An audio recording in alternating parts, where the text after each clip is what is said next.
Okay, let's see here. And I should probably also hit record. Okay, hello everyone. This is Ari, and today, instead of playing a game as I usually do, I figured I'd try something a little different and explain something which I created a number of months ago, before I started this whole streaming thing. And it's this thing here, which is just a Live2D avatar.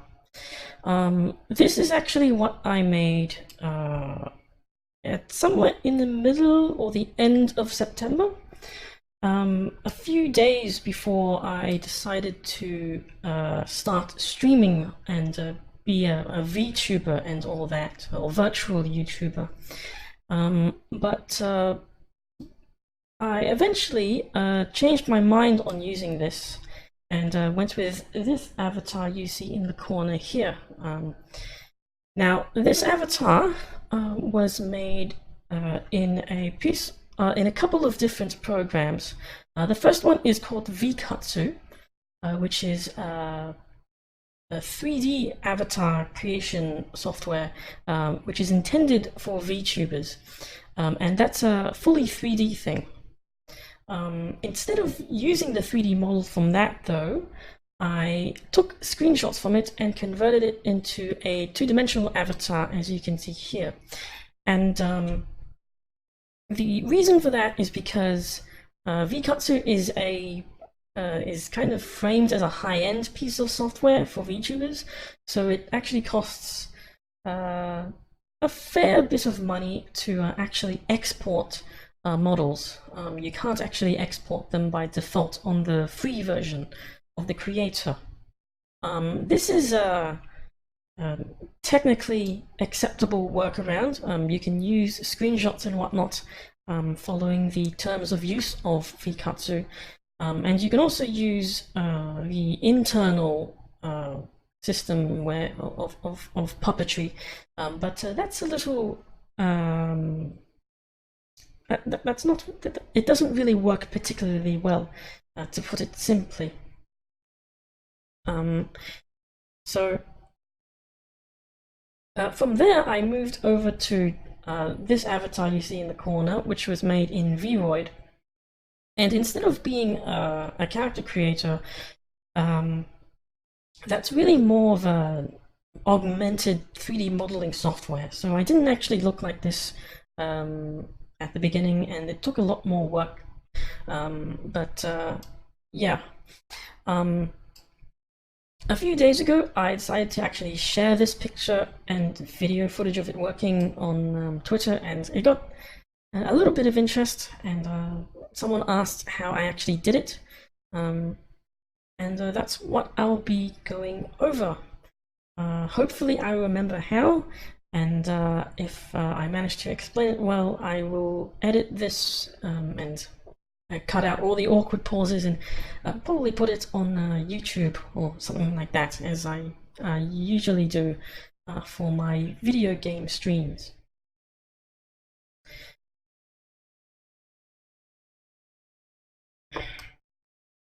Now, let's see here. Let's switch this up a little.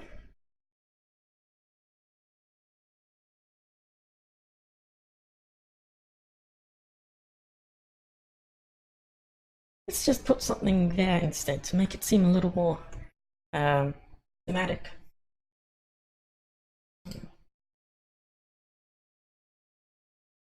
Now, this is functional. It's a functional avatar, and it was intended to be put into FaceRig, so it should be compatible with that. Although I don't actually own FaceRig. That was one of the reasons I switched away from it. But this should be compatible with it. I'll be going over the guidelines for that as well, hopefully in a decent amount of time. Now, when I was trying to figure out how to do this and making this avatar, I mainly referenced 2 or 3 different tutorial videos on YouTube, and they essentially went over the same idea. The first one was obviously just the Live2D tutorial itself. It is available in English and all that. The second one was one that took screenshots from an anime, but it only really went over the process of extracting pieces from the screenshots, I think, and it didn't really go into how to actually make the avatar. The third one is actually the same as what I'm doing now. It took screenshots from VKatsu and put it into Live2D, and it's quite detailed, except that it was made by a Japanese user. Overall, though, I actually skimmed most of the videos and consulted the manuals myself, and that's the reason for that is because I don't actually like step-by-step tutorials, and that's probably a very big caveat that I should mention here as well. This thing that I'm doing now is not going to be as detailed as you might want. It's not really intended for complete beginners. I'm not a big fan of having complete step-by-step things, and I kind of prefer it if you are able to figure at least the basic things by yourself. I do want to believe that you are basically competent in things such as saving your file and installing software, and where to save your files and download stuff, and stuff like that. I will mention which kind of principles you need, though, and try to explain them briefly, but I do expect a basic level of knowledge. Now, another reason why I kind of skipped the tutorials is because I kind of have prior knowledge on what to do to create it, and I really was just trying to look for what kind of buttons I needed to press to create it rather quickly. So I would say that Live2D is really meant to be I would say that Live2D is really meant to be used on a professional level for the most part, which is why there isn't a lot of information on the internet. I ended up reading the manual as well, just straight up, and applying what kind of knowledge applying a bunch of knowledge which I already had prior. So broadly speaking, in order to really understand what's going on in the first place, I would say that you would need knowledge of 2D animation and 3D animation as well. You don't need to be like complete experts at it or anything like that, but you do need to be aware of the basic principles of how to create those animations. In particular, in the realm of 2D, you need to be aware of spriting and sprite animation, not pixel animation, but the idea of layering multiple images on top of each other.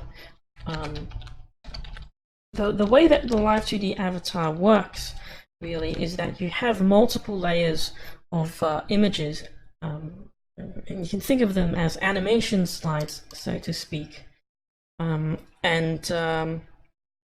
then you animate each of them layer by layer, or by the 3D part, on the other hand,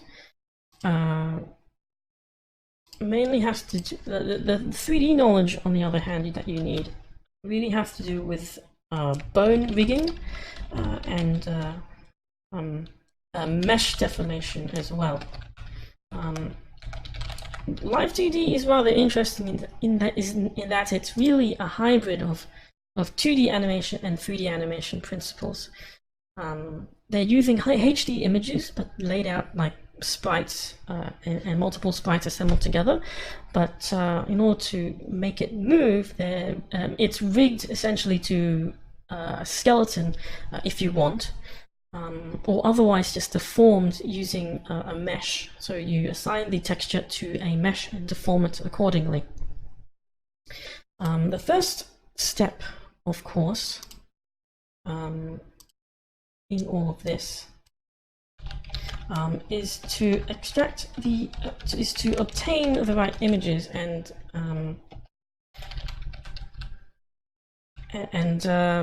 just get it ready. Now, from here you can probably get an idea of what you need. You can draw it yourself if you really want, or you can get something from the internet and slice up all the required components to assemble it back together.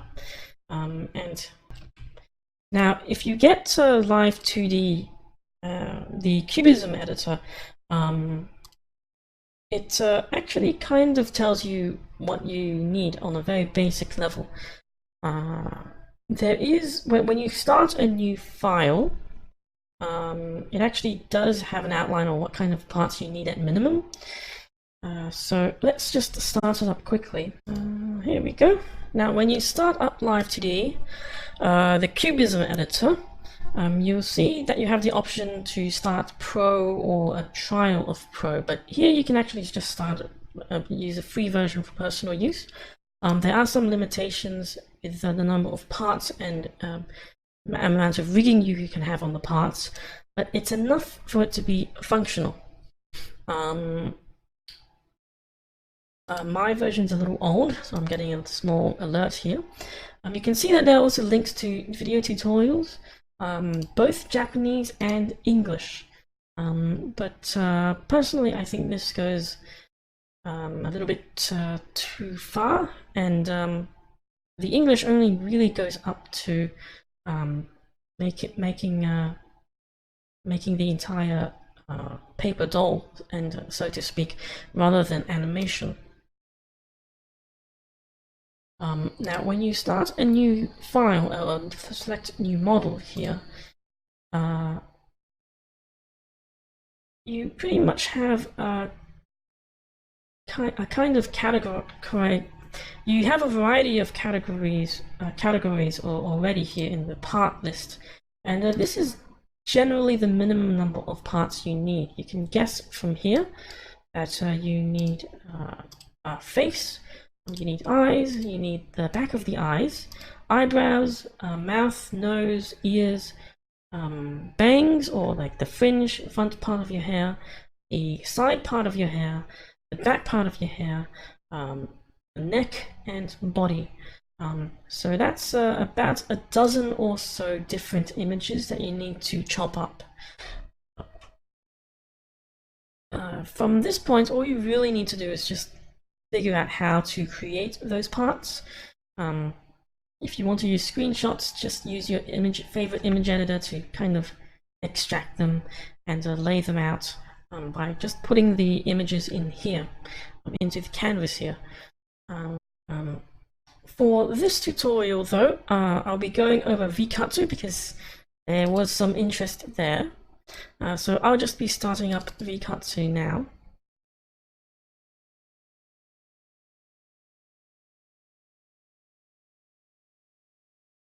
Now, this creation software is actually entirely in Japanese, but you can kind of figure out what to do. The only thing you really need is to know where the save and load buttons are.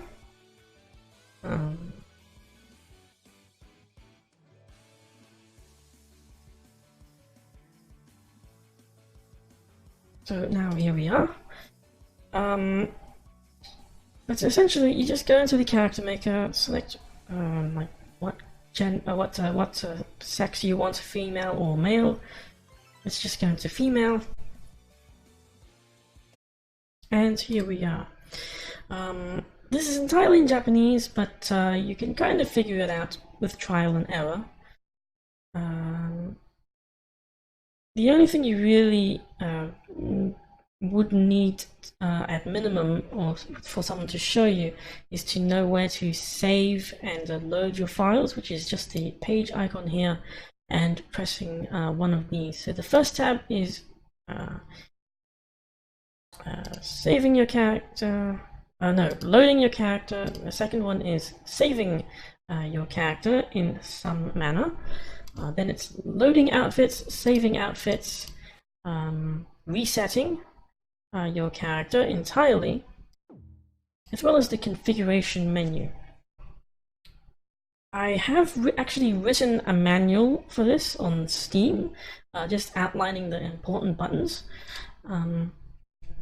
Yeah, from this point you can see that you have an anime character here, and you can yeah, there is another mode where you can just control your character directly with the webcam, but it's very finicky, which is why this idea kind of came up quite early on.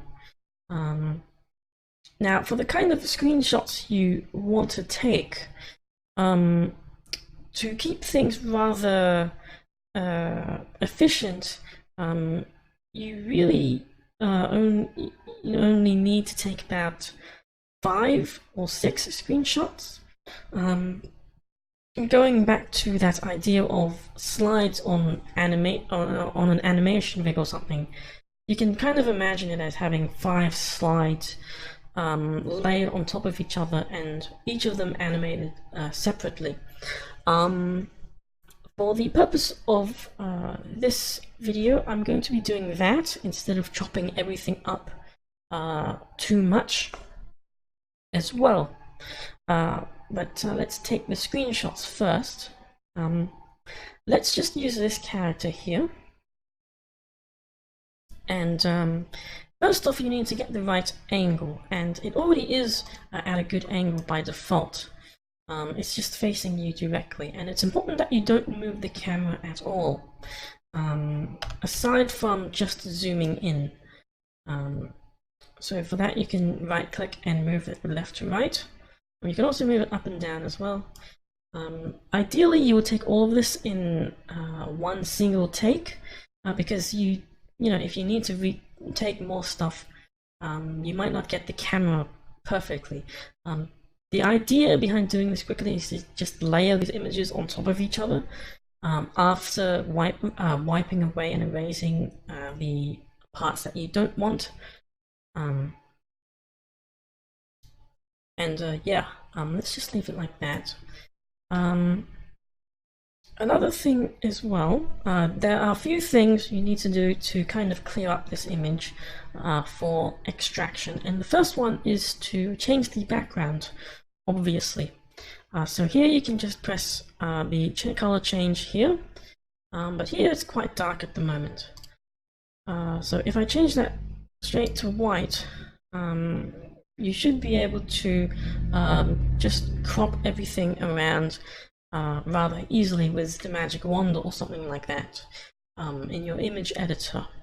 You may be tempted to change colors and actually use green screen or something like that. Like, that's, you know, a pretty classic chroma key thing.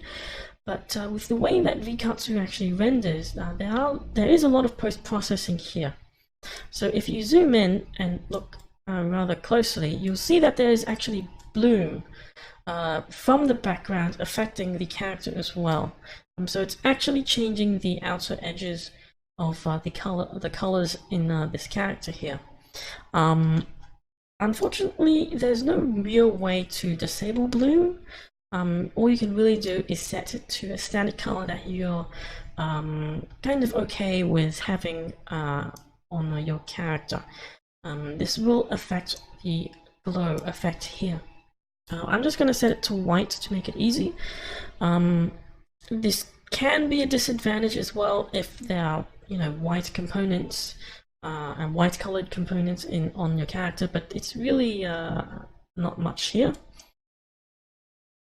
Another thing you should do as well is to go into the options and actually make the outlines as visible and as thick as you are okay with having. The reason for this is because this is a nice buffer zone for cropping the characters from parts out.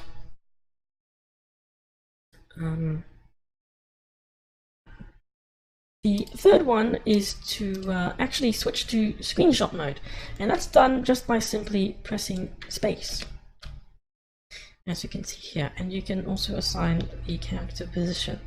If you have problems with the camera and need to reset it, you can just press the letter R on your keyboard, as I just did there. And here we can just begin taking screenshots. To take a high quality screenshot, just press F11 here, and only in the photo mode here does it work. If you press F11 outside of this, I can't exactly remember, but it either doesn't take a PNG file or it just doesn't work at all. So let's take a picture. Hopefully that worked. And go back here.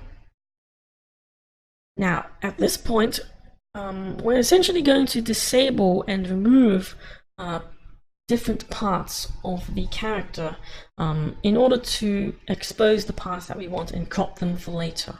Again, going back to the idea of having just 5 or 6 slides, you can kind of imagine this as me peeling away the slides ahead of time, and then reassembling it later.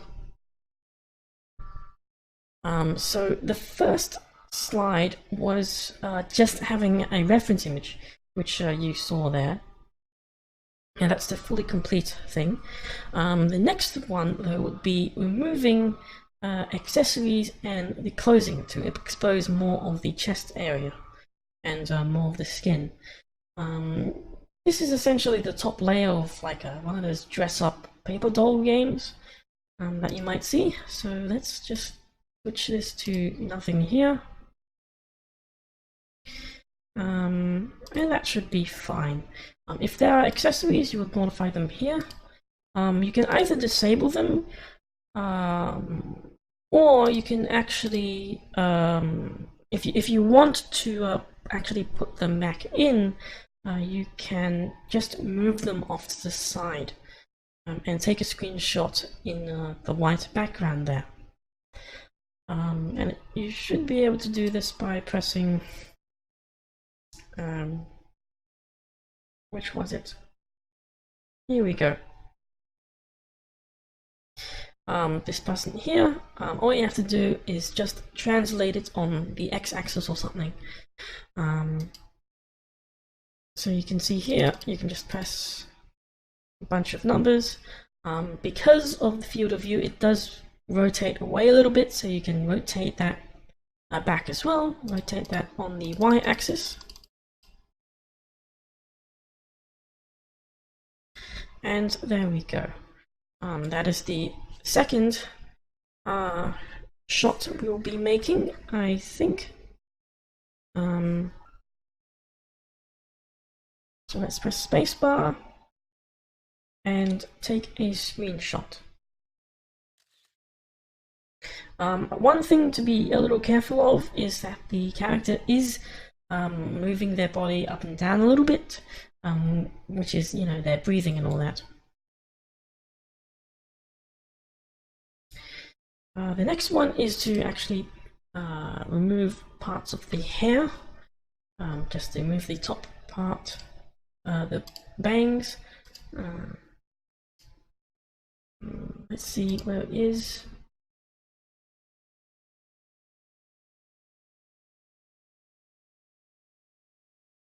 And let's just press none. This will expose the entire face as well. If there were side bangs here, as an additional accessory, like say here, you would take an additional screenshot like this, and then another one to expose the ears. But this character doesn't have any side bangs, so we don't need to worry about that. Another thing you should do before taking this picture is to actually modify the eyes and expose them a little more clearly. This will need to be cropped out at some point. So let's go to the eyes. That's not it.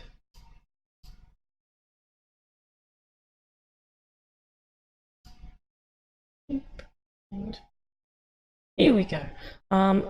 It's not modifying the eyes strictly, but actually modifying and removing the white of the eyes, and this will make cropping a bit easier. I'm not really sure if this is visible here. I probably should have zoomed in.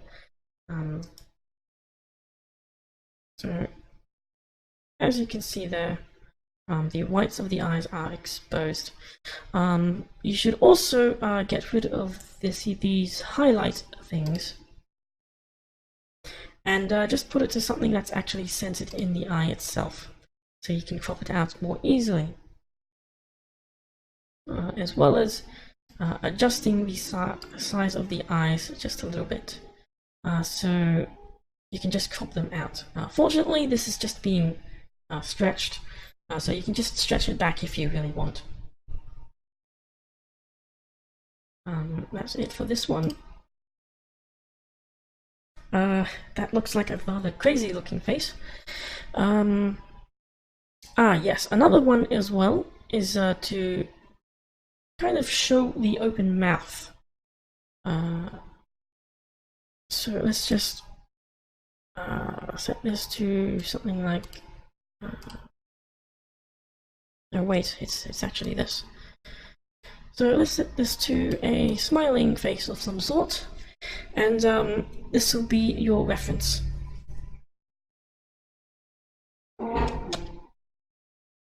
So this is the second screenshot.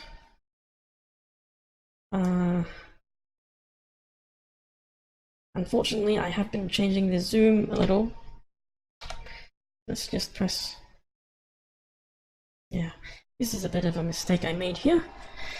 Let's just take a screenshot here.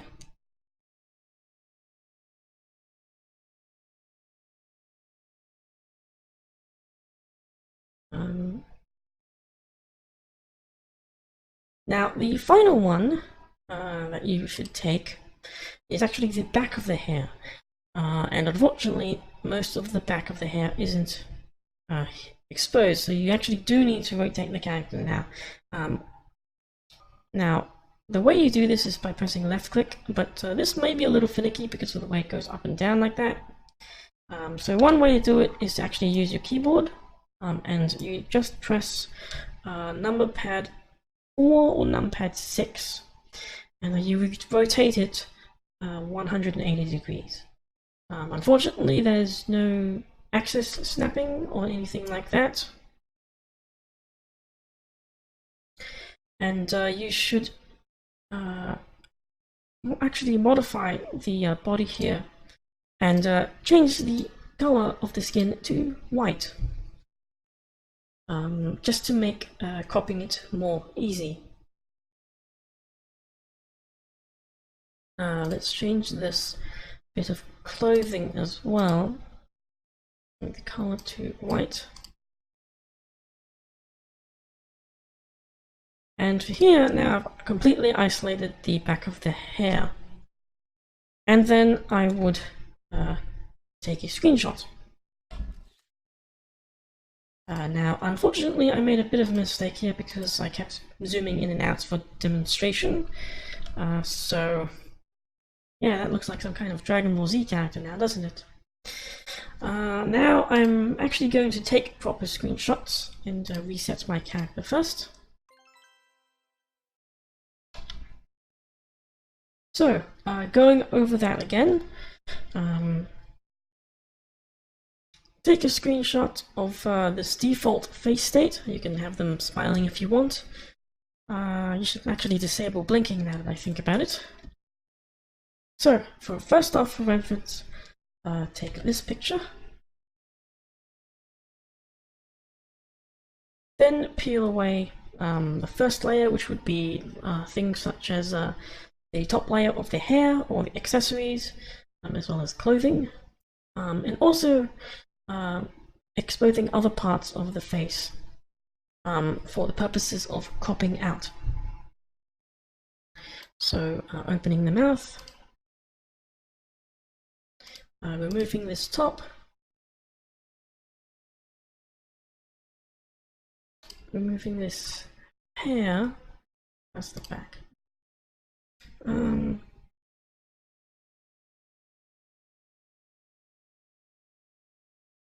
And also removing the eyes here. And also isolating the eyes by removing or picking a highlight that's not very visible.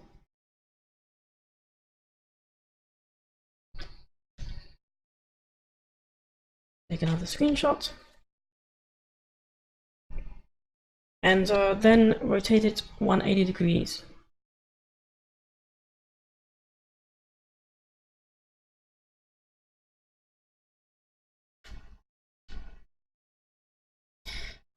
To isolate the hair as much as possible, you change the skin colors and whatnot, and all the clothing if there is any getting in the way.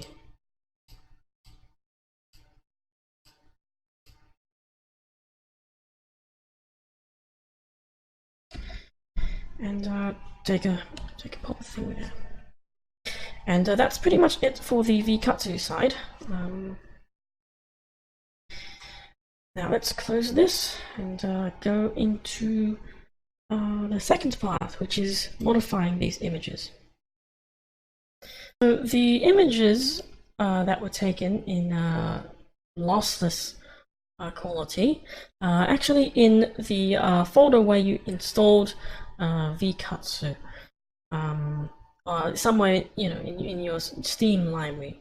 So it should be in user data and cap, and it's not on screen because I'm not really putting it on screen like that.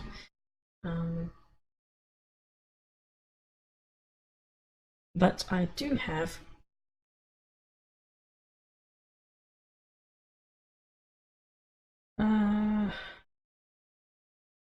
GIMP here.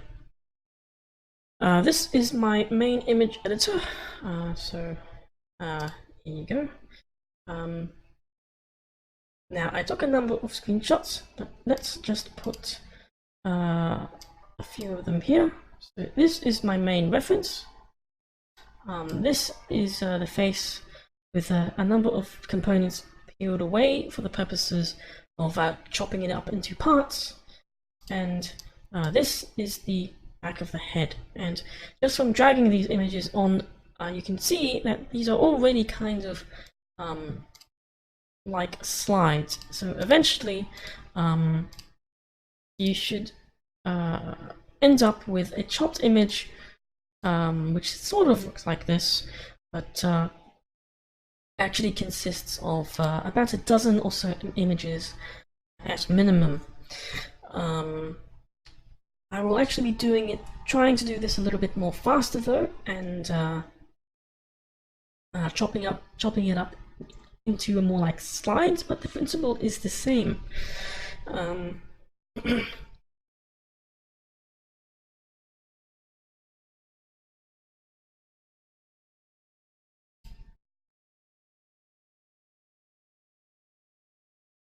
Now, the minimum parts that you need would be these 12 pieces. I think it's 12.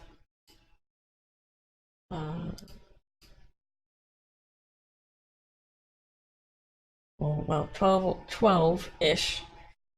And let's try to chop this up. At this point, it's really just a matter of applying your skills in image editing, so things like the magic wand and the lasso, but you also need to touch up the images a little bit as well. And thankfully, since this is like a cel-shaded picture with flat colors, you can do that rather easily by just selecting the color here and painting over it. Since it was completely lossless, well, there won't be any problems with the colors. It really is just a flat color here. You can already see some pixelation here. It's starting to look like some kind of video game sprite. I do have to commend the rendering in this piece of software.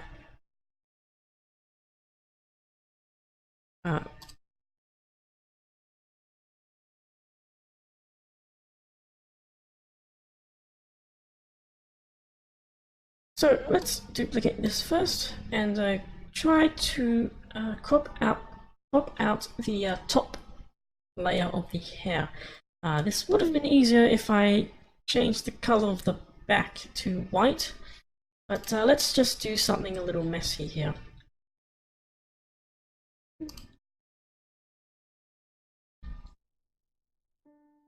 So let's start playing some music again. I really should put something other than the same dark music. Now, since there are outlines, you can kind of know where to follow, and since it is a fairly thick black line here, you know exactly what to follow. Let's crop this out as well.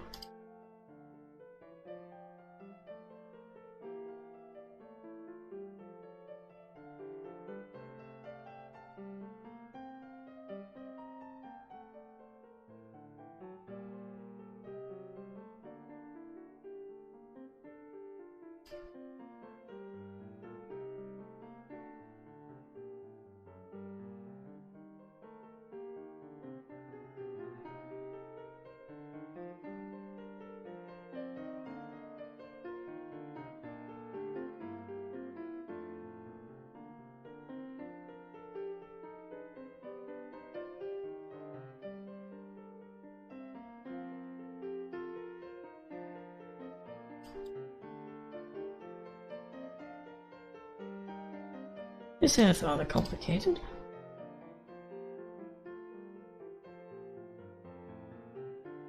Now obviously I'm doing it much faster here and messily, but obviously you would take more time being precise with the cutting.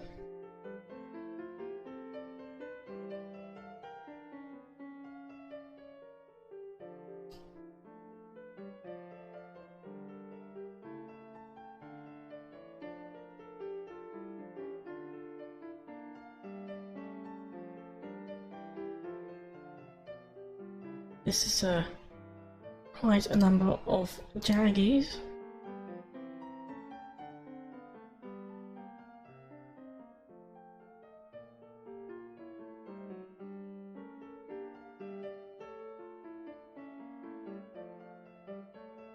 That wasn't the ending. Whoops. And there we go. Now let's just cut this out into a new layer, as you can see there. Just for safety purposes, I did duplicate this layer, as you may have seen, and that's generally what I would be doing. These don't have alpha, so if you are trying to create holes and stuff, which I will be doing next, you should actually right click and select add alpha channel. In this case, since this was a fairly simple looking character, I no longer need this, aside from just auto-copying the layer.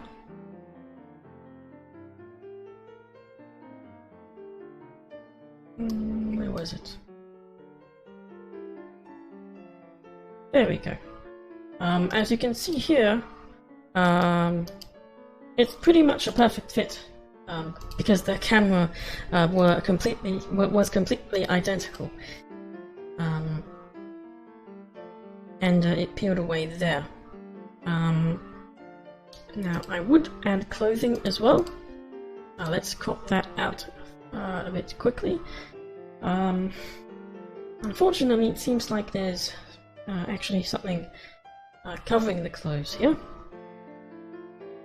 But this is something you would do if you wanted to, say, actually switch out the clothing on your avatar or something. That was an idea I had, so I actually cropped it out on a separate layer, and later on I would just swap that individual sprite out to swap clothing or something like that.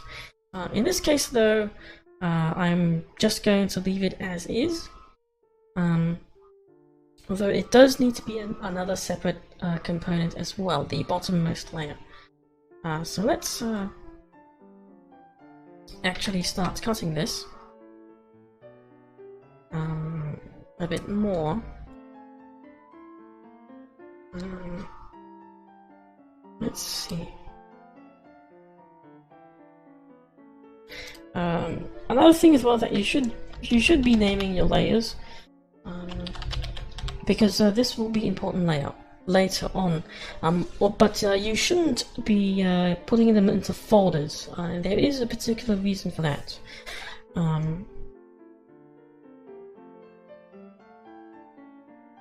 Let's see here.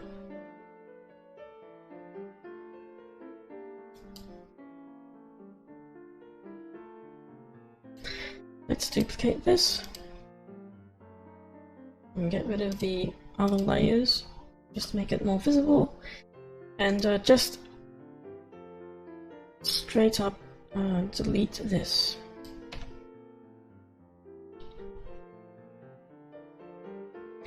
Let's brush this all away.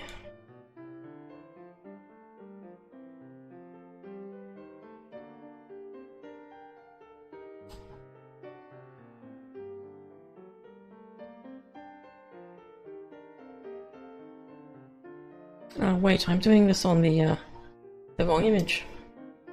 Why would I want a chestless person without their shirt on?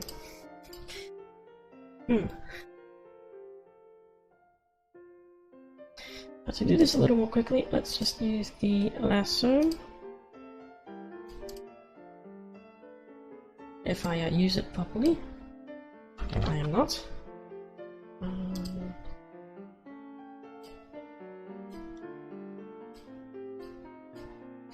Now here, you should actually be keeping the neck as well.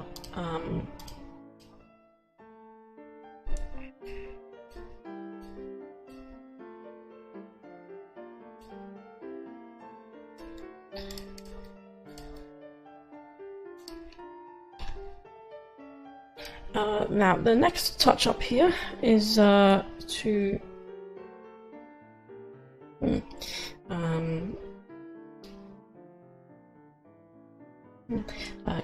actually extend the neck up, and the reason for that is because when the head bends and moves, the neck is going to be exposed.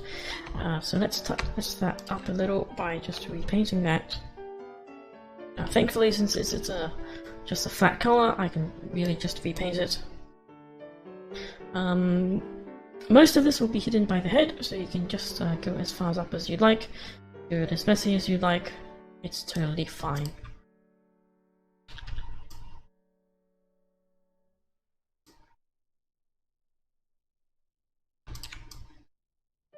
And also drawing the outline.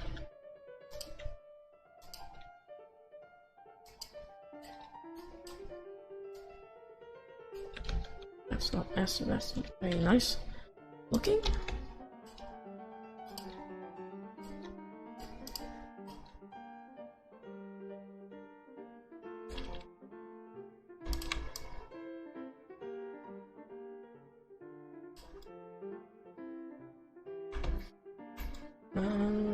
You should also be removing the white background as well if you want. I'll need the alpha channel for that, and I'll just straight up delete it with the magic wand. There is a slight border visible here, and to deal with that, you can kind of just use the magic wand and grow it by a single pixel. There's not much of a loss there because the black outline border is quite thick. Just straight up delete it, and you'll be relatively fine. You can redraw it if you want, that's up to you. And that is the next component, which I will rename as body. What other components are?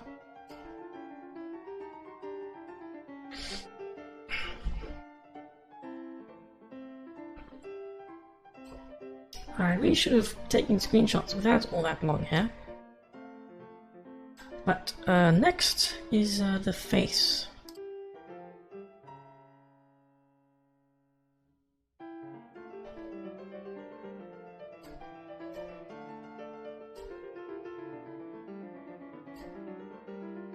Let's pop that.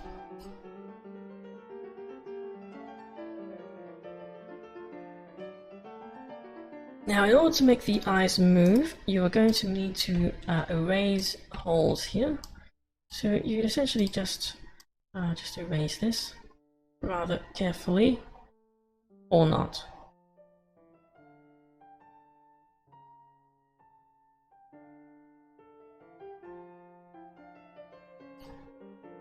And then you essentially have a mask, and then you add the parts behind the face behind it.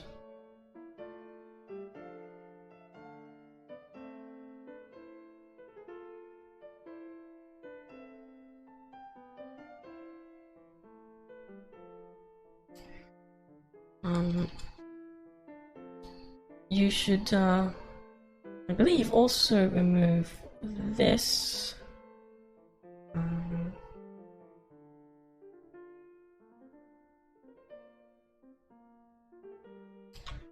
And this will allow for the mouth to be animated more easily without exposing the tongue behind it and all that.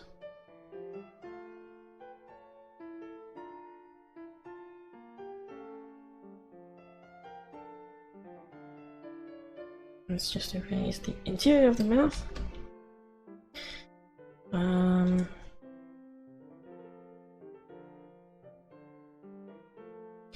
And also the outside. It's starting to look a little freaky now, but that's generally what happens when you cut sprites out into their components.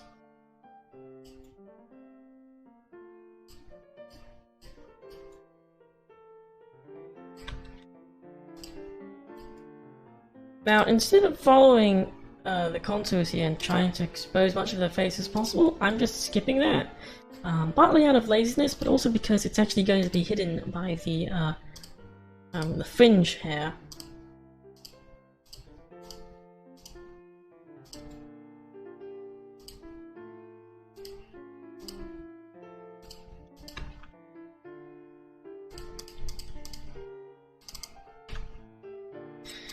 And that's the face.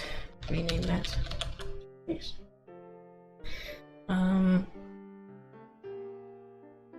You can also get the eyebrows out of this. Since this is all flat color, just use the magic wand. So let's duplicate that. Magic wand. Just press delete. And all of a sudden the eyebrows are exposed. Delete everything around it as well.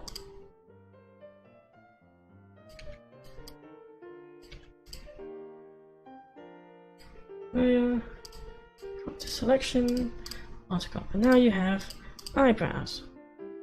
And of course you should paint over this part. So now you have a separate eyebrow component for them to move independently if you really want. In Live2D.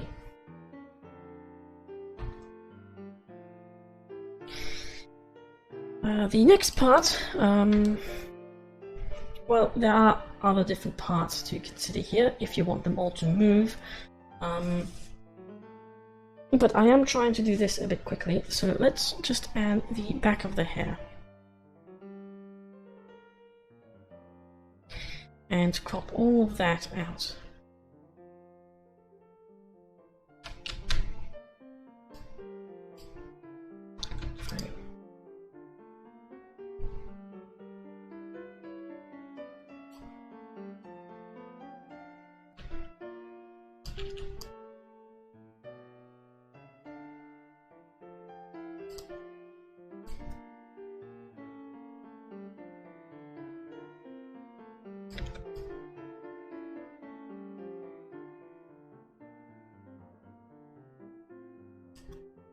Let's just erase everything. doesn't need to be it doesn't need to look that pretty. I'm making a tutorial.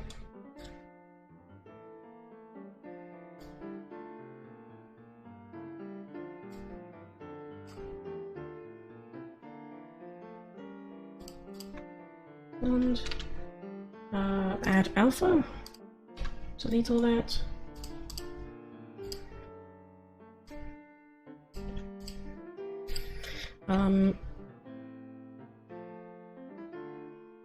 Now, since this was rotated, we can pretty much flip the image horizontally. Since everything is centered on screen, that's totally fine. You should also paint over this a little bit, because this is all shiny and all that, although it's not really something that would be very visible once you lay the parts of the face over it. Recoloring it is entirely up to you, and that's really the lowermost slide.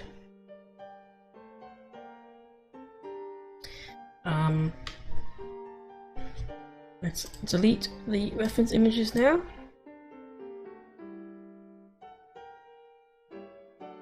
And that's the main reference. Change that to eyebrows.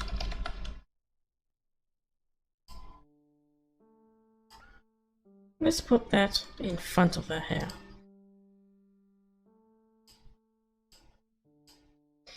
Now, the last one, or the second last one, the eyes, and this one's a bit tricky. Because you need to crop them out somehow. Since these are circular though, you can just use the circle tool here and touch them up later. Or if you want, you can just resize the eyes in VKatsu and then remove it from there, from that other screenshot. So let's just select invert, duplicate that just in case I need the image again. Add alpha and delete it. And from here, depending on how simple it is, you can touch it up just fine if you want with your pen tool.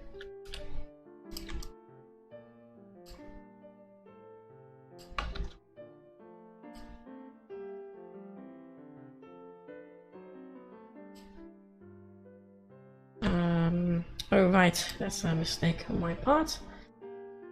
I need to invert the selection again.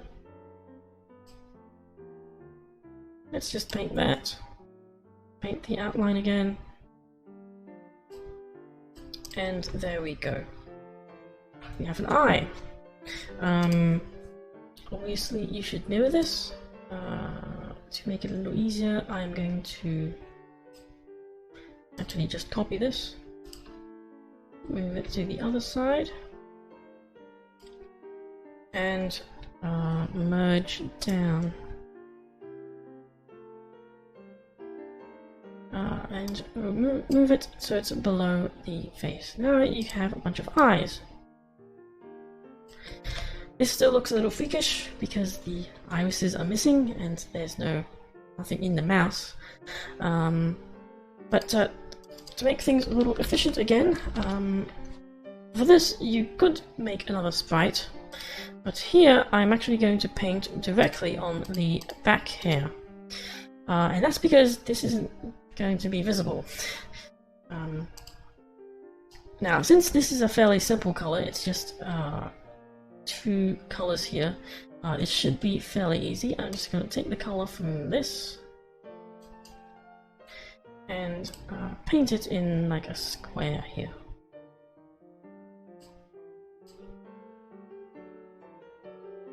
Next, I am going to take the color of the white and use the circle tool to recreate it.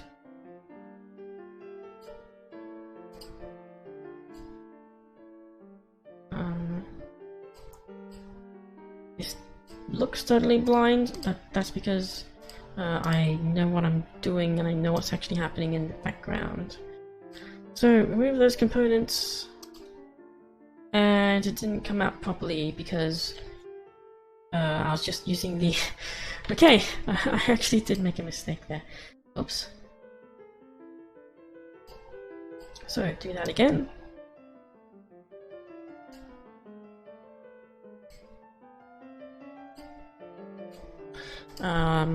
If it's not a new layer, I'll actually press the delete key first to clear it. And now I draw the circles.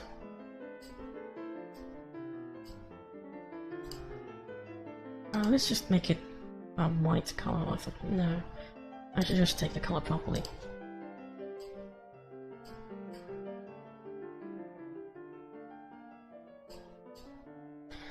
This one. That's the wrong tool.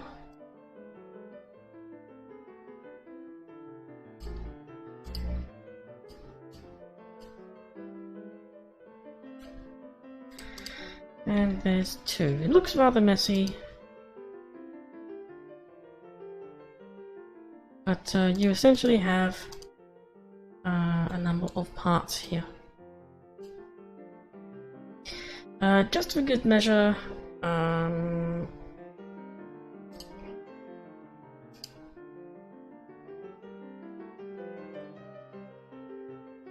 what was the color of that mouth? Let's just take that color and paint directly on the background.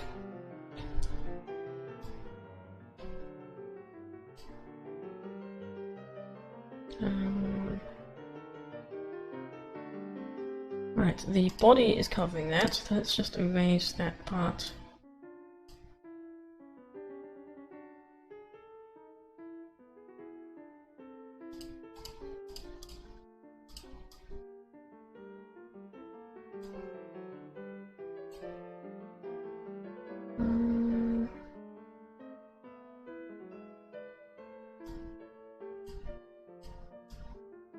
Let's just erase all of that. Now this is a very lazy approach. Ideally you would actually just put this on separate layers.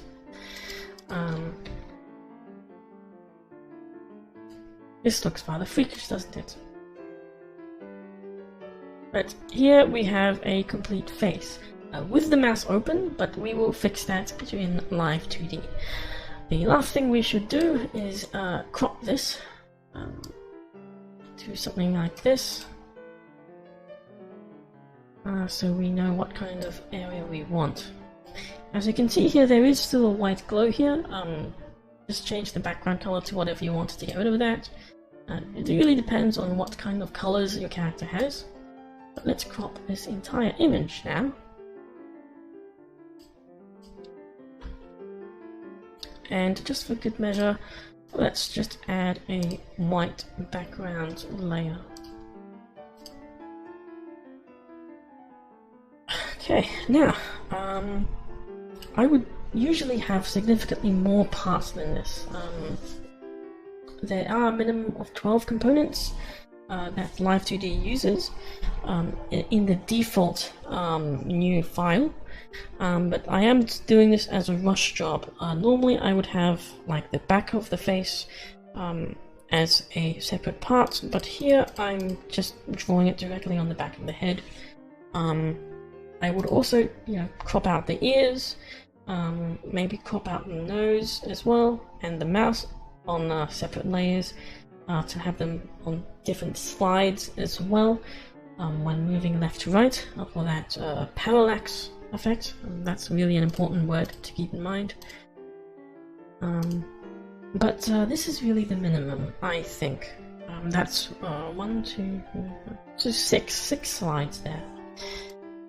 Now here you should save this as a PSD file, and that's actually the most important part.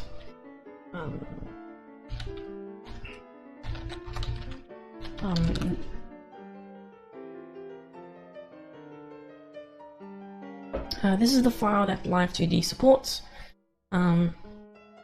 And at this point, what the important part is that you actually need to save to a PSD file. because that's what it reads. So that's why I'm using GIMP here. Other image editors don't save to PSD, but you do have to look that up. Otherwise, just use Photoshop. Right, I need to select Export.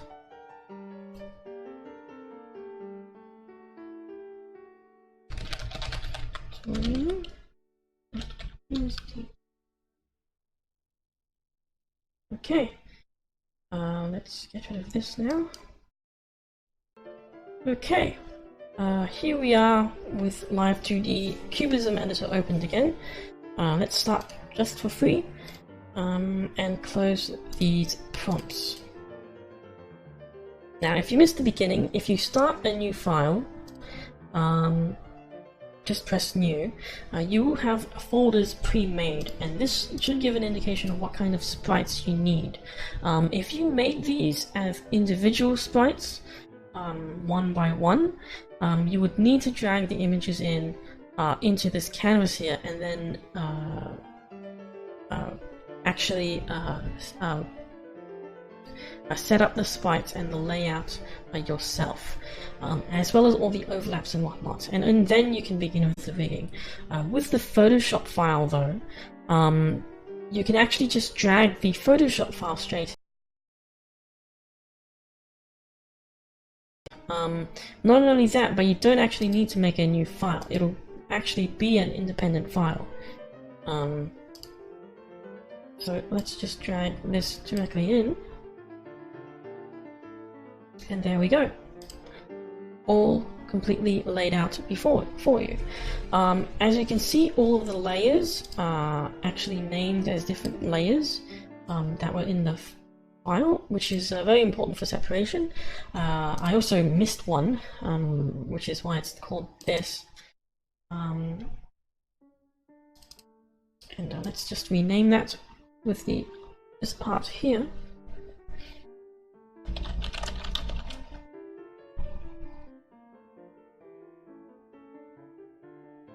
Now, this is the part where you apply 3D animation rigging, and then you apply keyframes, which you use the principle of 2D parallax and 2D movement.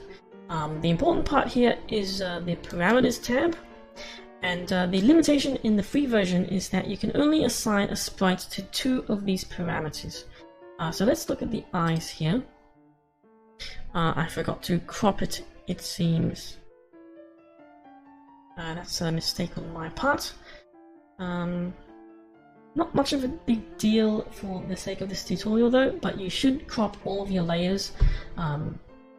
Use auto crop if you have to, just so there would be less for you to deal with, less white space in the file as well. To create a keyframe, it's actually called a keyform here, because you're deforming the sprite. You simply press one of these buttons here with the green spot. You can also, I believe, right click on a specific coordinate here and just press a green dot and add as many as you want. But this is actually another limitation. So there are 2 main limitations of the free version. The first one is that you can only assign a sprite to 2 parameters, and you can only add 3 keyforms to that parameter. So here you have angle X and angle Y, and this is for when you're facing, when you want your character to look and bend their face to the X and Y axis. So let's press this with 3 buttons. This will add 3 keyforms, and from this point you change the frame to what kind of degree you want. That's -30, and then you move the sprite on the canvas here. When you move it back, you can see that it's actually moving back to the other keyframe. Let's move it to the other direction, and there we go. Now I can look left and right. There is also a clip symbol near the left here, which is link. If you press that, it'll link with the one below it and create a two-dimensional axis, which allows you to have two-dimensional looking. So here, let's add 3 keyforms and assign more parameters here. That's Y neutral, that's Y down, negative. Let's move that down. And move that up. Now if we link the parameters, there will actually be 4 additional keyforms at the corners here, and they won't actually be set. So you can see here that it's not really looking towards the upper left, it's still looking towards the left, and it will transition between the two if you move in this diagonal direction here. And if you're in this triangle here, nothing will really happen. So you need to set more keyforms. Total of 8 for each direction. And this is pretty much all you're going to do until you kind of rig up everything. So here now I can look in every direction with the eyes.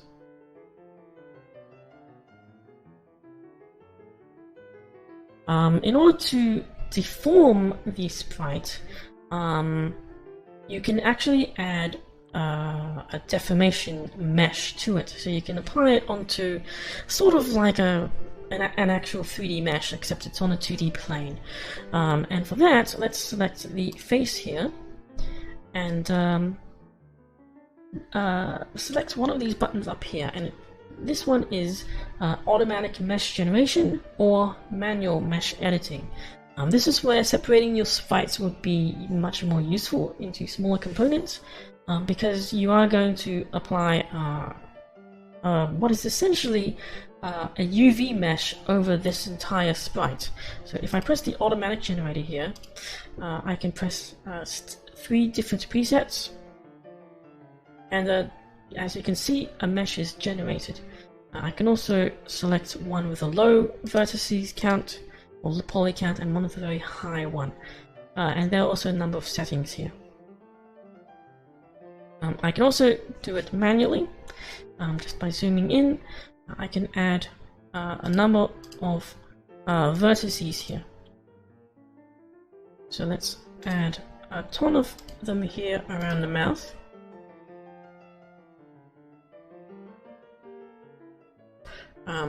This is not the ideal situation because this is actually part of the face.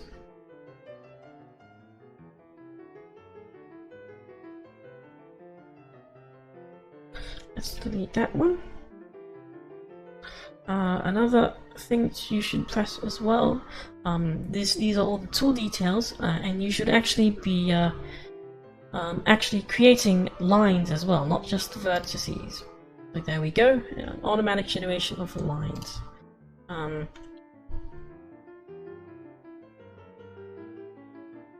You can also do it automatically as well. Most of these symbols should be self-explanatory if you are familiar with 3D modeling or 2D art. I mean, they're fairly simple. You have lasso for selecting things, and eraser and all that as well.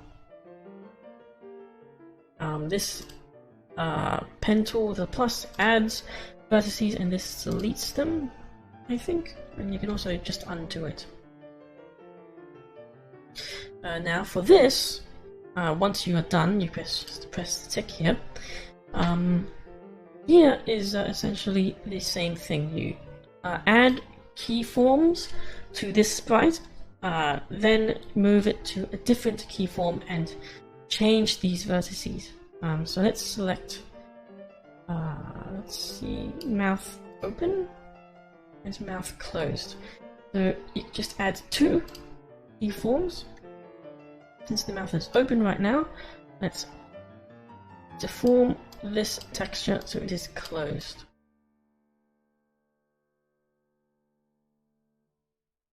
And this essentially deforms the entire texture, following this kind of U-mesh-like thing.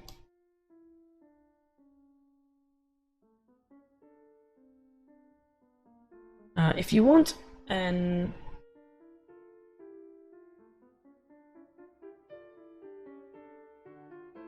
let's see. There are also other deformers here, such as warping, rotation, and rotation. Rotation is sort of like bones, and warp essentially is like a perspective thing. So let's zoom out and add a warp. You have a limit here, and this will actually be added as a part. And then you would put parts into this sort of like a folder.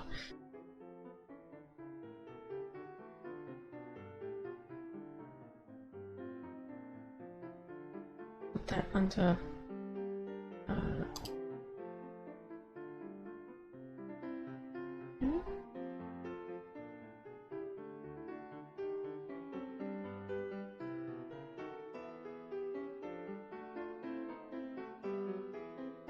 if I remember how to do it. Oh wait, it's on the... That's my mistake. I'm accidentally modifying the layout. Right, so you actually do it here.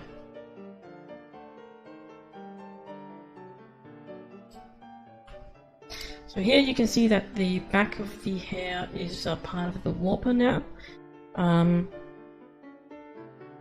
Let's just get rid of this link. This is just for the sake of editing. Let's add 2 keyframes here, and well, no, let's just make it 3, and have it kind of warp. So this is just a square which you can modify the shape of.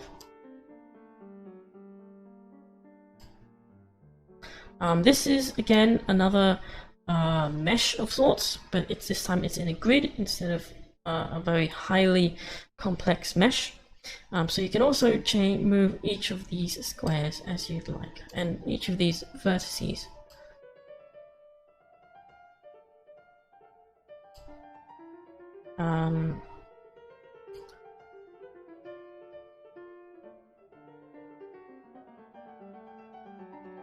Right, that was a small mistake there on my part. I added keyform to the hair.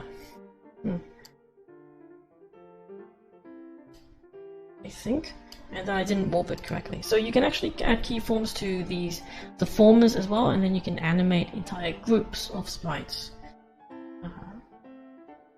So let's add that properly. And now we're warping the entire thing.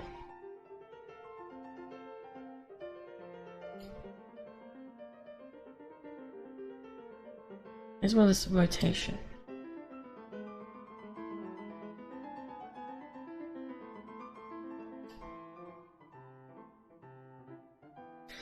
Let's set this sort of back to normal though.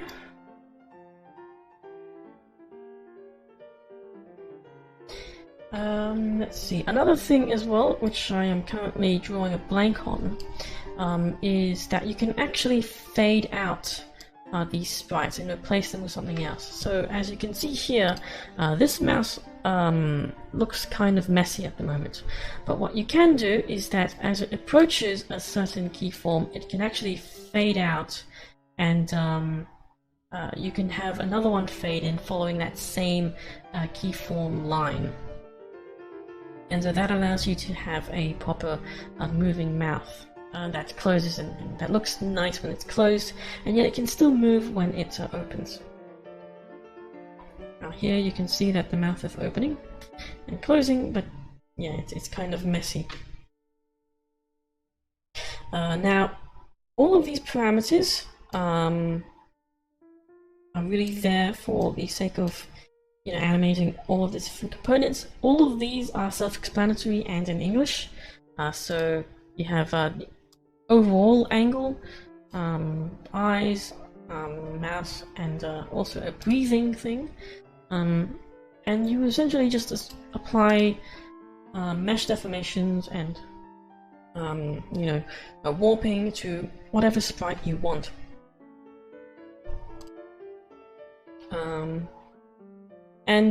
Yeah, I think the rest of that you can figure out.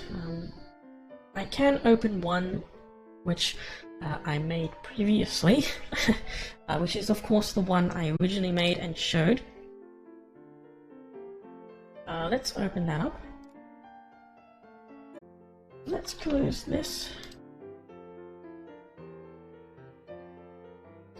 Press no because I already finished the demonstration. And here's the full one which I made quite a while back. So you can see that I've rigged up quite a number of things here. You have smiling here. And I can also put keyforms wherever I want, really. And you can see that the fade out is actually quite seamless if you zoom in.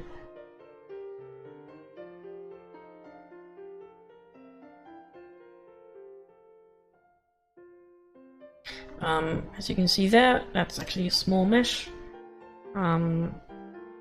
There's also another mesh here, which is kind of hard to select. More meshes here, meshes everywhere, warp deformers, and this is actually a fairly simple one. Now, how do I find that fade? It is here somewhere. Let's select the mouth.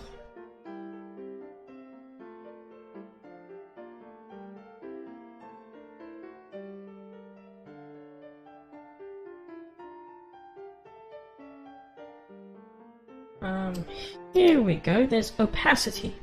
So you can actually change these parameters here as well as it moves.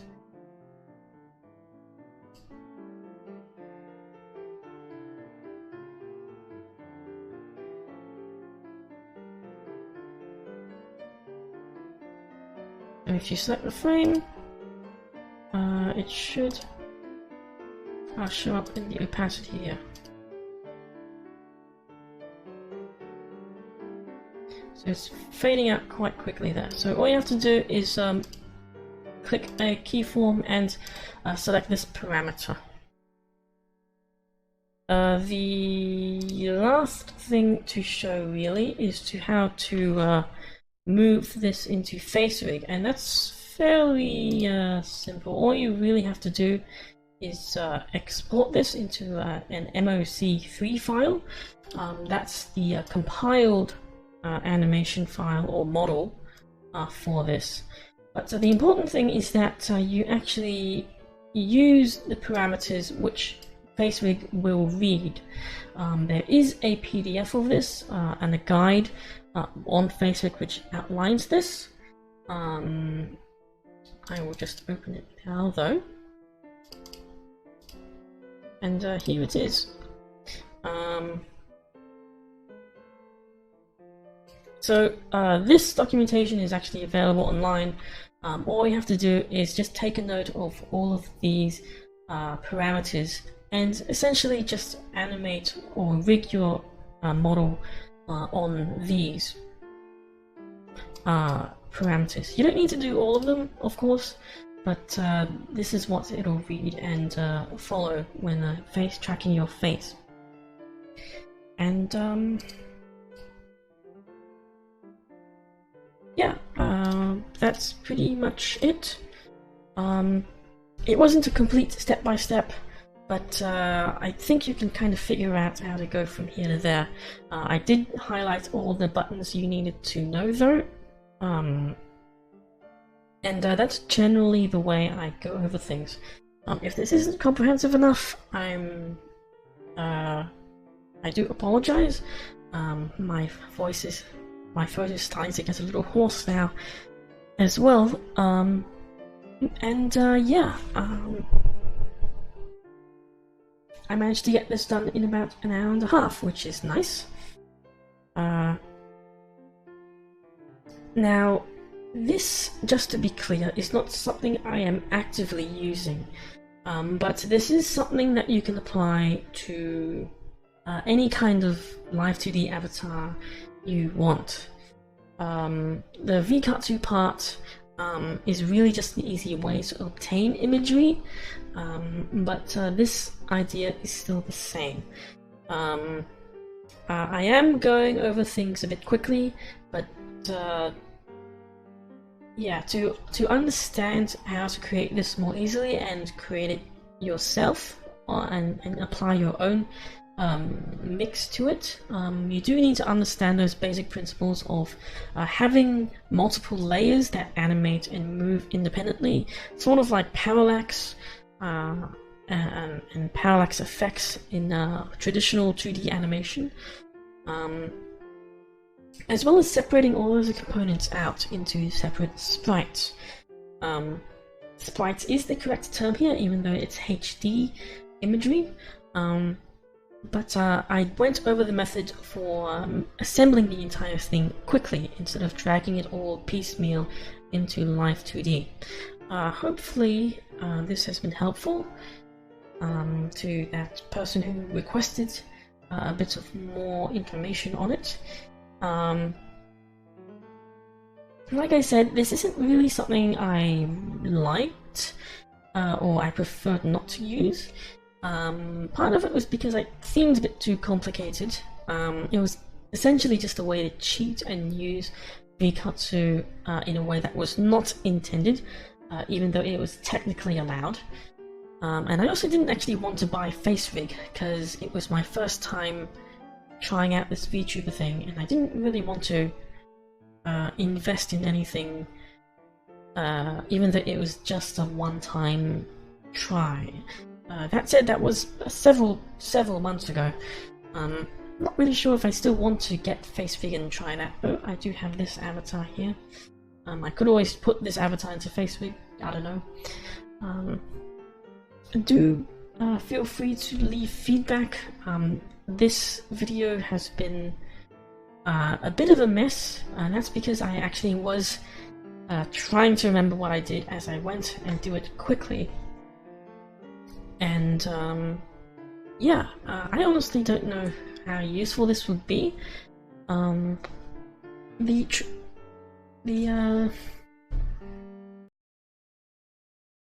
tricky thing with all of this really is that it's not really intended for amateurs, right? That's the key word. It's not intended for amateurs.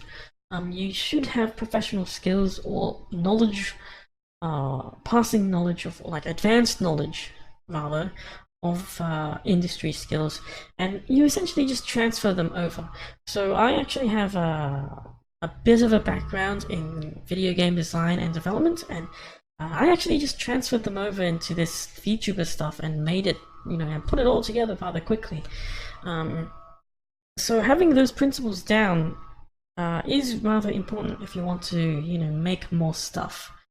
So 2D animation, sprite animation, 3D animation, a little bit of programming if you want to do custom stuff, especially for these streams and layouts, texturing and art. I'm not good at drawing, but I can texture, UV mapping. A lot of this does involve making these models, and even if you're not skilled at them, you should have basic knowledge of what those words are and what the concepts are. Live2D is, I think, an interesting hurdle because it is a hybrid of 2D and 3D animation principles. And yeah, that's pretty much it. I did not really expect to make any tutorial about this. I'm not really sure who would use this, so please do let me know through Twitter and all that.